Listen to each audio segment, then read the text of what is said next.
I'm 34 and I work from home doing IT support for a logistics company. It's mostly remote troubleshooting, walking people through basic issues, resetting things, explaining the same steps over and over. It's not difficult, just repetitive enough that by the end of the week, I need a reason to leave the house for a few hours. On weekends, I usually drive through nearby neighborhoods and stop at yard sales, not for anything specific. I just like looking. Most of the time, I don't even buy anything. If I do, it's usually old electronics, stuff people don't want anymore but never threw away. Radios, speakers, outdated equipment, things that still have some weight to them. I've always preferred that over newer devices. They feel more solid, easier to understand. A few weeks ago, I saw a handwritten sign at an intersection about 5 minutes from my place. Just yard sale, with an arrow pointing into a neighborhood I don't usually drive through.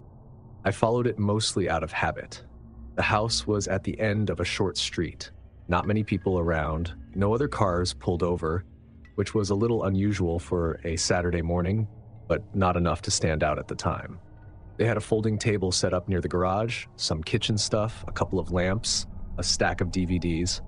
Off to the side on the driveway, there was an old CRT TV with a built-in VCR, the kind that's all one unit, heavy gray plastic casing. I walked over and crouched down to look at it. It wasn't in bad shape, a little dusty, but no cracks in the screen. I pressed the power button out of habit. Nothing happened, which didn't surprise me since it wasn't plugged in. "You into those things?" a voice said behind me. I turned and saw the guy running the sale. Probably late 50s, maybe early 60s. Thin, wearing a baseball cap and a jacket that looked too heavy for the weather. "Yeah," I said, "I like older electronics." He nodded slowly, like he was thinking something over. "That one still works," he said. "Haven't used it in a while, though." "How much?" 20. That was low enough that I didn't bother negotiating. "Yeah, I'll take it." He didn't react right away, just stood there for a second, looking at the TV, not at me. Then he nodded once. "All right." When I went to lift it, he stepped in. "Careful with it," he said. "It's heavier than it looks." "I've got it," I told him. He didn't move. "Where you parked?" he asked. I pointed down the street. "Right there." "I'll help you carry it," he said. I didn't really need help, but I didn't argue. We both lifted it and walked it over to my car. He let me open the trunk, then watched while I set it inside. Before I closed it, he said, "You local?"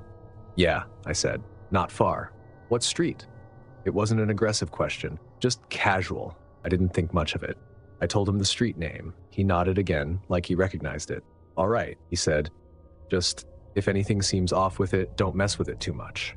That part didn't really make sense. "What do you mean?" I asked. He shrugged. "Old stuff like that, sometimes it's better to leave it as is." I figured he just meant not to take it apart. "Got it," I said.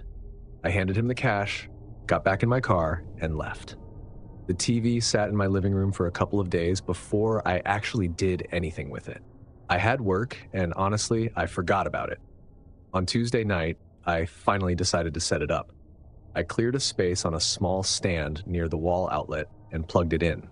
It powered on right away, that soft static hum, the screen lighting up gray before settling into that faint flicker older TVs have. I pressed the eject button on the VCR just to check the mechanism. Nothing happened. I pressed it again. Still nothing. I leaned closer and noticed something. The slot wasn't empty. There was a tape inside. That caught my attention. I tried ejecting it a few more times, but it didn't budge. The motor made a weak clicking sound, like it was trying but couldn't. I almost left it alone, but I figured if the tape was stuck, it might damage the player if I forced it later. So I unplugged the TV, flipped it slightly to the side, and removed the outer screws from the back panel. I didn't take the whole thing apart, just enough to access the VCR mechanism. It took about 15 minutes, but I managed to manually release the tape. It slid out slowly. It was completely black. No label, no writing, just a faint sticky residue where something used to be. I turned it over in my hands for a second, then reassembled the back of the TV.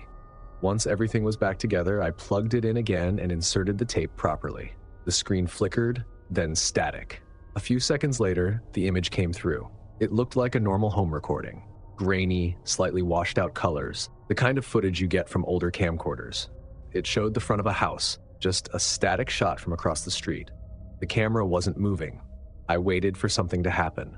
A car pulling in, someone walking out, anything. Nothing. It just sat there. After about a minute, the angle changed. Not a clean cut, more like the camera had been turned off and on again. Same house, different time of day. The lighting had shifted slightly. Still no people. I let it play for a few more minutes. Same pattern. Short clips, all of the same house from slightly different positions. Sometimes closer, sometimes further back. At first, I thought it might be someone testing a camera or recording footage for some reason I didn't understand. Then something small caught my attention. A car parked in the driveway. It looked familiar. I paused the tape and leaned closer to the screen. Same make, same color, same dent on the rear bumper. It was my car. I sat there for a second, not really moving. Then I rewound the tape and watched that section again. There was no mistake. It was my driveway. My house. I told myself it didn't make sense. The house in the footage looked the same, but it could have been from before I moved in. Maybe the previous owner had the same car. Maybe it was just similar. I kept watching. The clips continued. Different days, different lighting. At one point, the front porch light was on. At another, there were trash bins at the curb. Details that lined up with how things currently were. Then there was a clip that lasted longer than the others. The camera was positioned lower, closer to the ground, partially blocked by what looked like a parked car. The angle was slightly off-center, but I could see the front door clearly. After about 30 seconds, the door opened. I walked out. I didn't remember that moment specifically. It was just me stepping outside, looking down at my phone for a second, then walking toward the car. The recording ended abruptly after that. I ejected the tape and just sat there holding it. The next day, I drove back to the house where I bought the TV. There was no yard sale, no tables, no items, nothing. The driveway was empty. I walked up to the front door and knocked. No answer. I knocked again, louder. Still nothing. I stepped back and looked around. The windows were covered from the inside, not with curtains, but with something thicker, maybe cardboard. It didn't look like anyone had just moved out. It looked like the place hadn't been opened in a while. I stood there for a minute, then left. That night, around 9:30, there was a knock at my door. Not loud, just 2 quick knocks. I didn't go right away. I checked through the peephole first. It was the same man from the yard sale. He was standing there, hands in his jacket pockets, looking straight ahead. I opened the door halfway. "Hey," he said. "Yeah? You got the TV from me." It wasn't a question. "Yeah," I said. He nodded slowly. "You watch anything on it?" "Just tested it." He looked past me, into the house, like he was trying to see around me. "I need that back," he said. "I already paid for it," I said. "If there's an issue, I'll give you double," he cut in. I shook my head. "I'm not really looking to sell it." He didn't respond right away, just kept looking at me, then at the space behind me again. "You shouldn't keep things that aren't yours," he said. That didn't make sense. "I bought it from you," I said. He held my gaze for a few seconds longer, then nodded once. "All right," he said. Then he turned and walked away. I locked the door and checked the windows. I didn't watch the tape again that night. I didn't sleep much either. Around 2 in the morning, I heard something outside. Not loud, just the sound of something shifting, like gravel being disturbed. I got up and went to the front window, staying off to the side so I wasn't visible. There was a car parked across the street, engine off, no lights. I couldn't see inside. I stood there for a minute, then stepped back and turned off the lights in the living room. I didn't go outside. The next morning, the car was gone. I took the TV, the tape, and drove straight to the police station. I explained everything as clearly as I could. The sale, the tape, the footage. The officer watched part of it in a back room. He didn't say much, just nodded a few times, then took the tape and the TV. "We'll look into it," he said. I asked if I should be worried. He didn't answer that directly. "Call us if anything else happens," he said. Nothing else has happened since then. No one's come back to the house. No cars sitting outside. Everything's been normal. I still go out on weekends sometimes, drive past yard sales out of habit. I don't stop anymore, not after that. And I don't bring anything home unless I know exactly where it came from.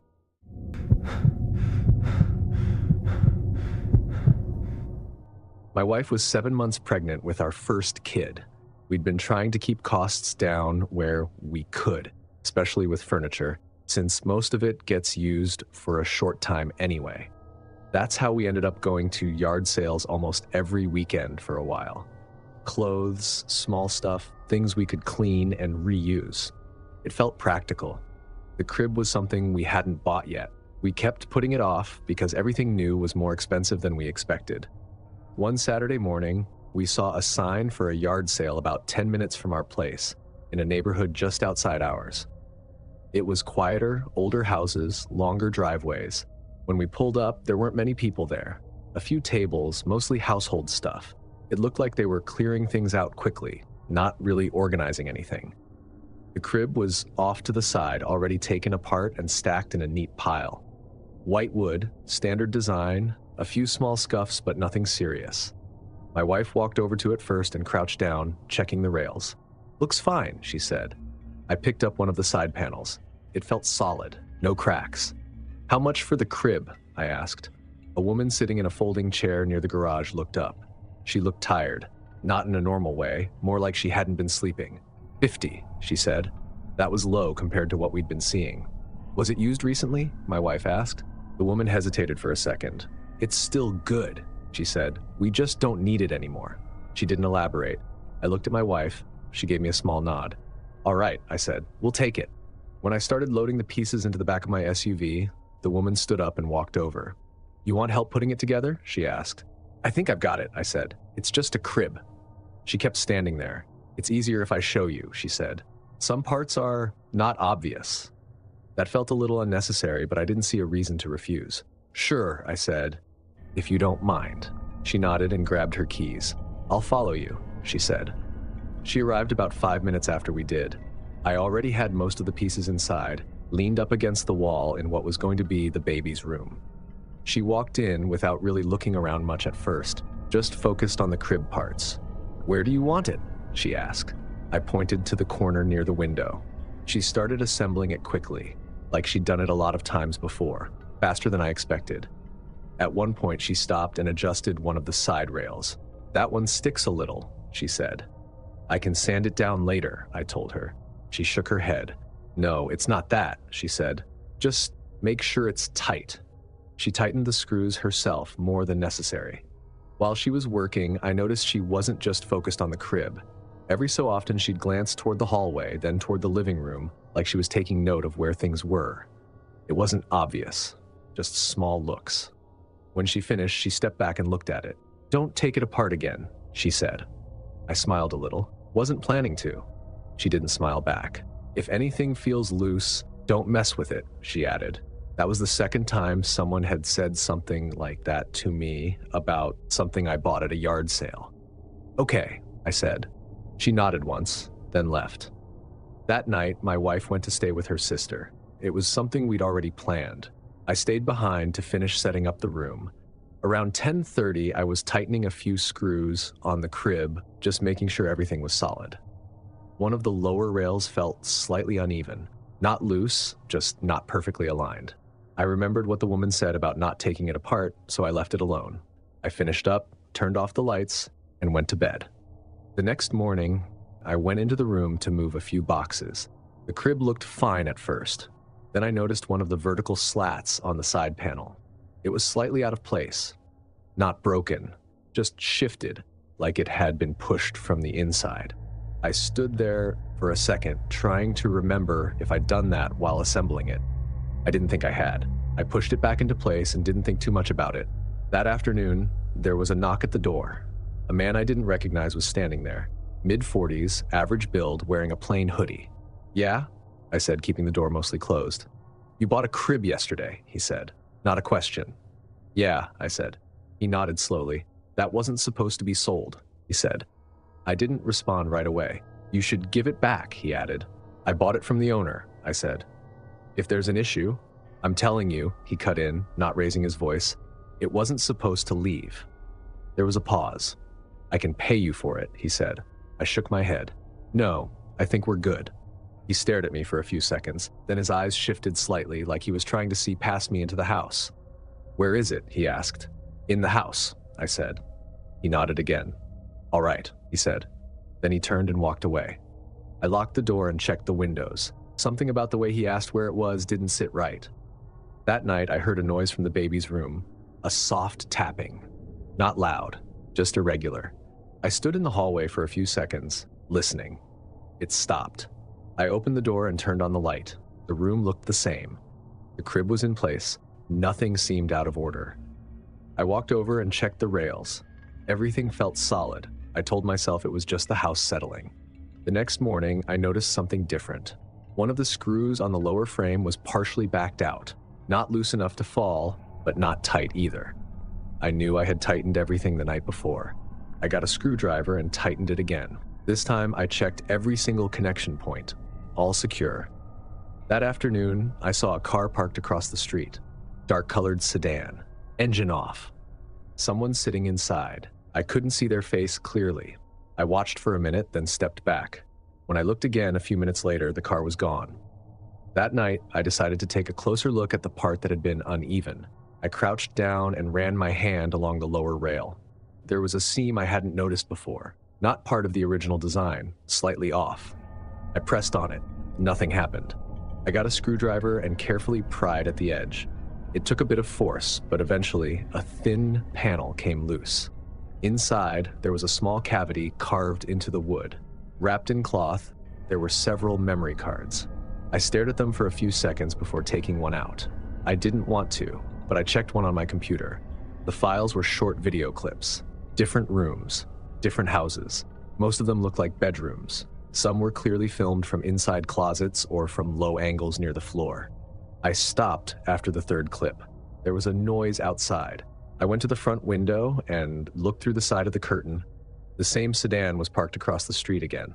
This time, I could see someone in the driver's seat, not moving, just sitting there. I took the memory cards, put them back in the cloth, and drove straight to the police station. I explained everything.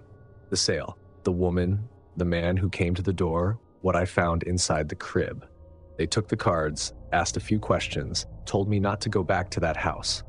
When I got home, the front door was slightly open. Not wide, just enough that I knew I hadn't left it like that. I didn't go inside right away. I called the police again and waited outside. They cleared the house, nothing taken, but the baby's room had been disturbed. The crib was pulled slightly away from the wall. The lower panel was open again, empty. We didn't keep the crib. We didn't keep anything from that sale. My wife stayed with her sister for a while after that.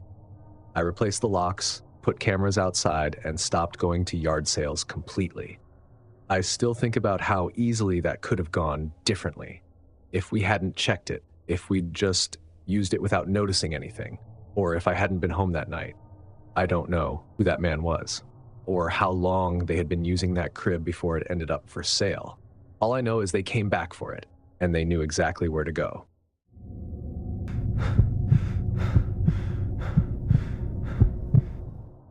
I work in construction management, so I'm usually out of the house most of the day. Weekends are when I take care of things at home, small upgrades, cleaning out the garage, that kind of stuff. A couple months ago, I decided I wanted a second fridge for the garage. Nothing fancy, just something to keep drinks, extra food, things that don't fit inside the kitchen fridge. New ones were more expensive than I wanted to spend, so I started checking local yard sales. That Saturday, there were a few signs up in a neighborhood about 15 minutes away. It was a quiet area, older homes, wide driveways. The fridge was easy to spot. It was sitting near the garage, plugged into an extension cord. White, a little worn, but running. I opened it and felt the cold air right away. A man came out of the garage when he saw me looking at it. "Still works," he said. He was probably in his 50s. Solid build, short hair, didn't say much more than he had to. "How much?" I asked. $80. That was already a good deal. "Any issues?" I asked. He shook his head. "No, just don't need it anymore." I nodded. "I'll take it." He didn't respond right away, just looked at the fridge for a second, then back at me. "You got a truck?" he asked. "SUV," I said. "I can fit it." He shook his head slightly. "Better if I bring it. I've got a dolly." "I've moved appliances before," I said.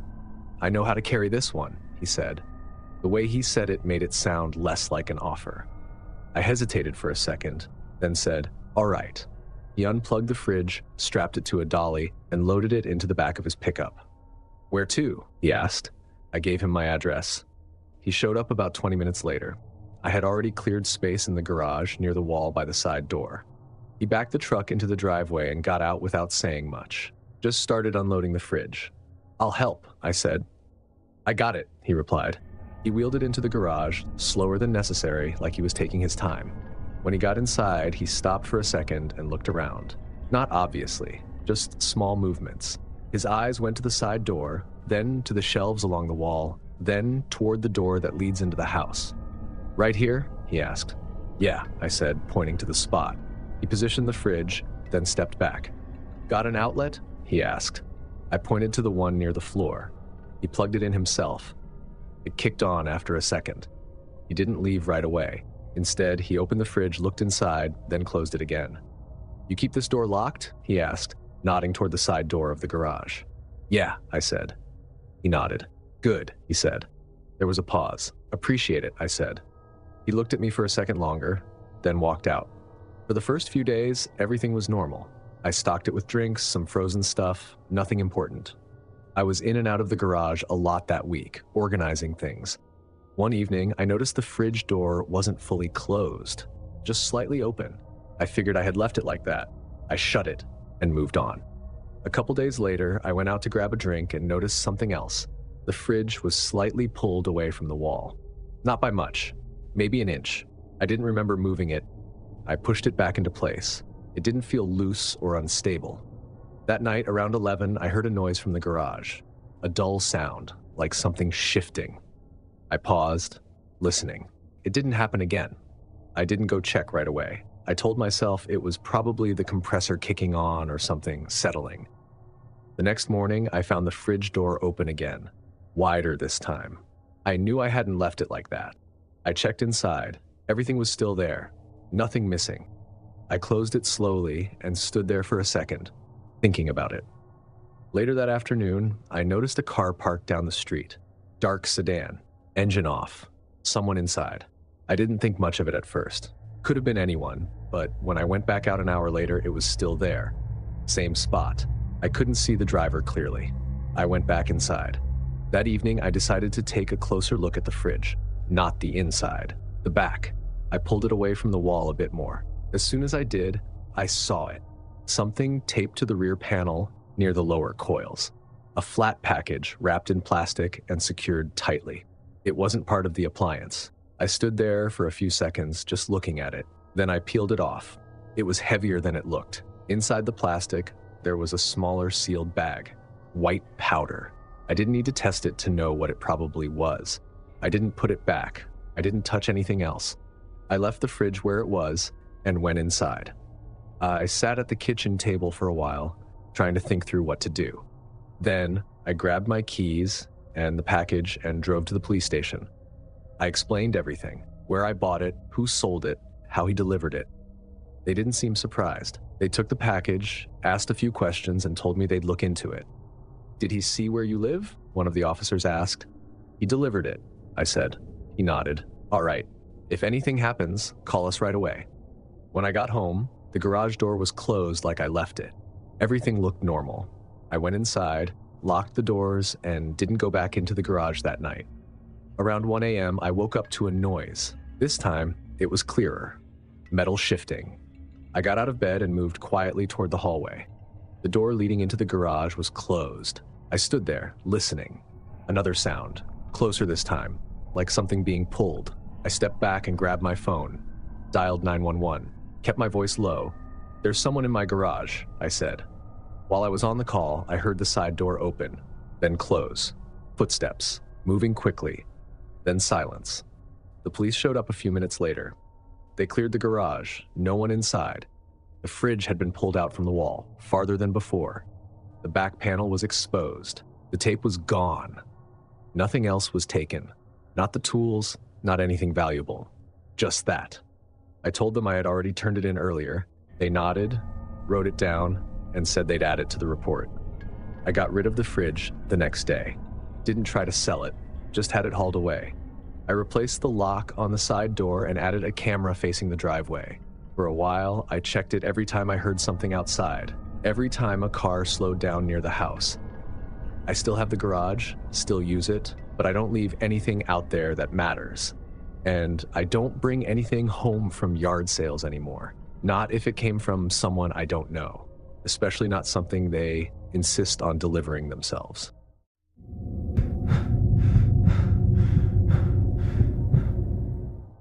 I live alone in a small single-story house. I work in accounting, mostly from home now, so I spend a lot of time inside. Over the past year, I've been slowly fixing things up. Nothing major, just small improvements to make the place feel more finished. One of the things I wanted was a narrow mirror for the entryway. Something simple, just so I could check things before heading out. I wasn't in a rush to buy one, so I figured I'd just keep an eye out at yard sales. That's how I found it. It was leaning against the side of a house near the garage. Tall, rectangular with a dark wooden frame. Not decorative, just solid. The kind of thing you'd expect to see in a hallway. I walked over and looked at the glass. A little worn, but clear. A man stepped out from the garage as I was checking the frame. 30, he said before I even asked. I looked at him. Mid-50s, maybe. Short hair, clean clothes, but something about the way he was standing felt off. Too still. Does it hang or just lean? I asked. Either, he said. I nodded. I'll take it. He didn't respond right away, just watched me for a second, then stepped closer. You live close? He asked. Yeah, I said. Not far. He nodded slowly. That's a good spot for it, he said, near a door. I figured he meant visually. Yeah, that's the plan, I said. I picked it up. It was heavier than I expected, but manageable. I can help you load it, he said. I've got it, I told him. He didn't argue, just followed behind me as I carried it to my car. While I opened the back, he stood a few feet away, watching. Careful with the back, he said. I paused. What about it? Just don't mess with it too much, he said.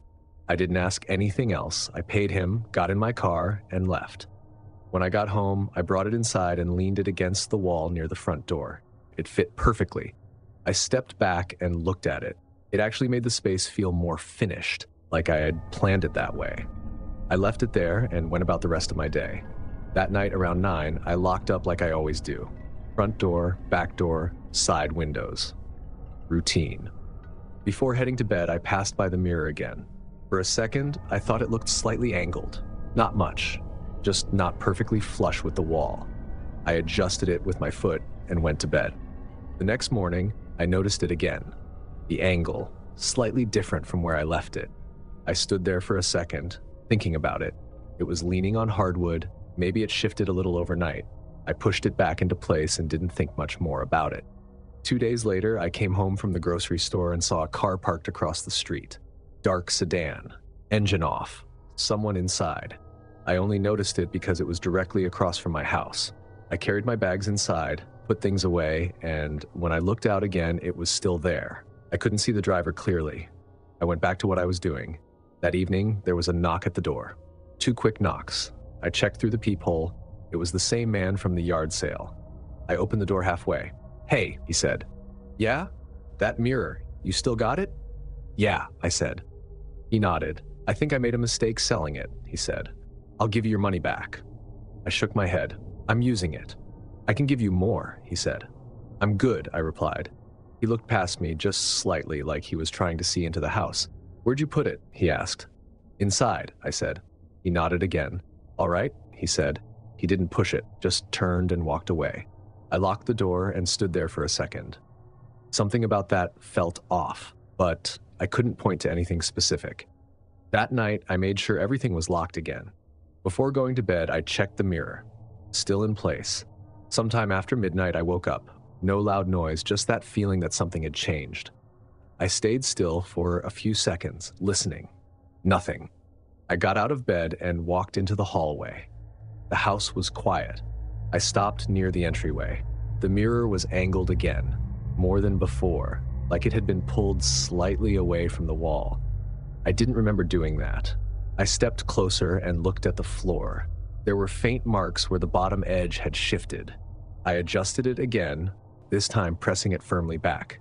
Then I went back to bed. The next afternoon, the car was back. Same spot, same angle. This time I stood by the window a little longer. The person inside didn't move. After a few minutes, the car started and drove off. That evening, I decided to move the mirror properly, not just lean it. I wanted to mount it so it wouldn't shift anymore. I tilted it forward to check the back. That's when I noticed it. The backing panel didn't look original. The wood tone was slightly different from the frame. The screws were newer. I ran my hand along the edge. There was a slight gap. I got a screwdriver. I told myself I was just checking how it was built. The panel came off easier than it should have. Behind it, there was a shallow compartment carved into the frame. Inside, there was a plastic folder. I pulled it out and opened it. Photos, printed, not random. Interior shots of different houses, living rooms, hallways, entryways, some taken from outside through windows, others from inside. I flipped through a few more. Some had small notes written on the back, short phrases, times, details about doors. Then I saw one that made me stop. It was my house, the entryway, the same spot where the mirror now stood, taken from outside through the front window. I didn't put the panel back on. I left everything where it was and stepped away. A few minutes later, I heard something outside, a car door closing. I moved to the side of the window and looked out carefully. The same sedan was parked in front of my house now. The man from the yard sale was sitting in the driver's seat, looking directly at the front of the house. I didn't go outside. I grabbed my phone and called the police, kept my voice low, explained what I found. While I was on the call, he got out of the car, walked up the driveway, stopped near the front door, didn't knock, just stood there for a few seconds. Then he stepped back and looked toward the window. I moved further out of sight. He walked back to the car and drove off. The police came about 10 minutes later. I showed them the mirror, the compartment, the photos. They took everything, asked me where I bought it, asked if he had been inside the house. I told them no. They didn't say much beyond that, just told me to call if I saw him again. I didn't keep the mirror. I didn't want it in the house. I still notice cars more than I used to, especially ones that stay parked too long or come back more than once. And I don't put anything near the front window anymore. Not where someone outside can stand still long enough to get a clear view.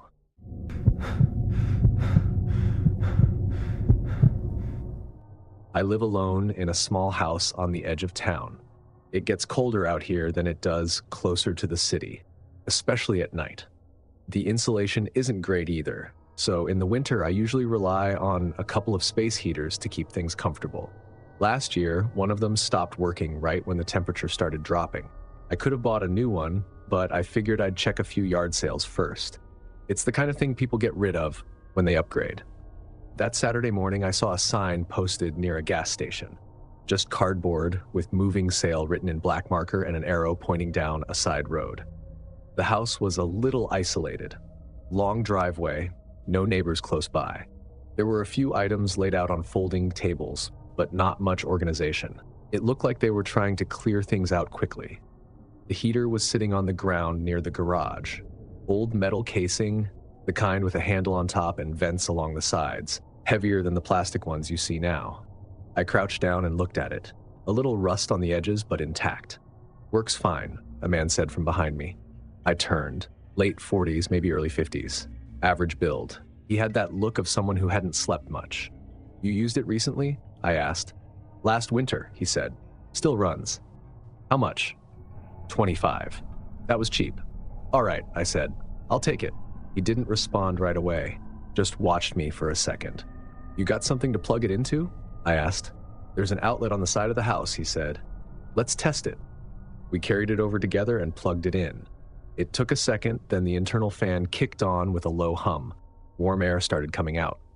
"See," he said. I nodded.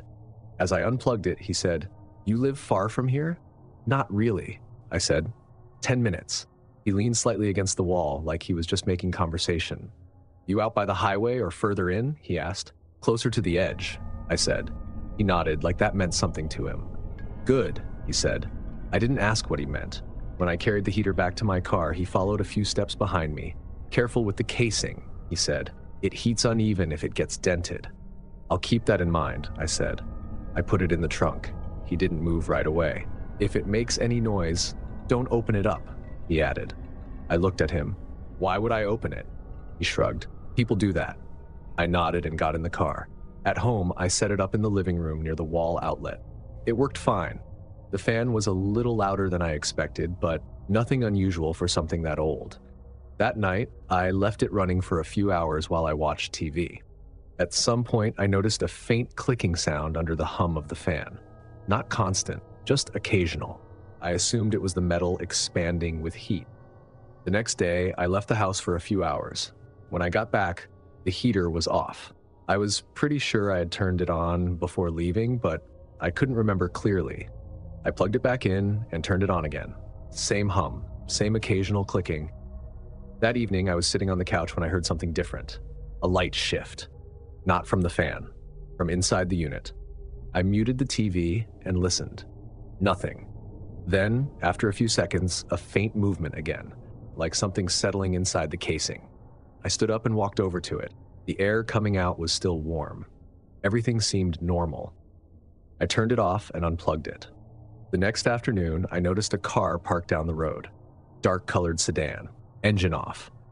It wasn't directly in front of my house, but close enough that I could see it from the window. I didn't think much of it at first, but when I checked again an hour later, it was still there. I couldn't see who was inside. I went back to what I was doing. That night, I decided to take a closer look at the heater. Not to take it apart, just to check the exterior. I turned it over slightly to look at the underside. That's when I noticed something. One of the screws on the bottom panel didn't match the others. It was newer, different color. I ran my finger along the edge of the panel. There was a slight gap. I left it alone for a while, then I went and got a screwdriver. I told myself I was just checking if it had been repaired before. The screw came out easily. Then another. The panel loosened. I pulled it back slightly. Inside, tucked between the internal components, was a small insulated pouch, wrapped tightly, not part of the heater. I stared at it for a few seconds before pulling it out. It was heavier than it looked. Inside the pouch, there were several small items. Jewelry, loose stones, a few rings, nothing labeled. I didn't put it back. I didn't touch anything else inside. I set the pouch on the table and stepped away. A few minutes later, I heard a car door outside. I went to the window and looked out from the side. The same sedan was parked closer now, near the front of my house. Someone was in the driver's seat. I couldn't see their face clearly. I stepped back and grabbed my phone. I hadn't decided what to do yet, but I knew I didn't want to leave things as they were. Before I could dial, there was a knock at the door. 2 quick knocks. I didn't open it. I checked through the peephole. It was the same man from the yard sale. "Hey," he said through the door, "I need to talk to you." I didn't respond. "I think you got something that shouldn't have been in there," he said. That confirmed it. I stayed quiet. "I can fix it," he added. "Just open the door." I stepped back from the door. After a few seconds, I heard him shift his weight. Then nothing. I waited. A minute passed. Then I heard footsteps moving away. I went back to the window. He was getting into the sedan. The car pulled away slowly. I didn't wait after that. I took the pouch, got in my car, and drove straight to the police station. I explained everything. Where I bought the heater, what I found inside, that he had come to my house. They took the pouch, asked a few questions. "Did you give him your address?" one of them asked. I shook my head. "He asked where I lived," I said. "I kept it general." They wrote that down. When I got home, everything looked the same. The heater was still where I left it, unplugged. That night, I didn't turn it on. I didn't even plug it back in. Around midnight, I heard something outside. A soft sound, like someone stepping on gravel. I stayed in the bedroom, didn't go check. In the morning, I found marks near the side of the house. Footprints, close to the window. I got rid of the heater that same day. Didn't try to sell it. Didn't keep any part of it. I bought a new one from a store after that. I still see cars parked near the road sometimes. People stopping for a few minutes before moving on. It probably doesn't mean anything, but I don't ignore it anymore. And I don't bring anything like that into the house unless I know exactly where it came from. If you made it this far, you probably realized something. It's not really about what you bring home, it's about who might come back for it. So if that got to you, go ahead and like the video, subscribe, and drop in the comments which story got to you the most. And if you think being stuck inside during a blizzard is safer than dealing with people like that, you're going to want to rethink that. Click now to watch 4 disturbing blizzard horror stories. Because out there, it's not just the cold you have to worry about. Thanks for watching. Stay alert, stay safe, and I'll see you in the next nightmare.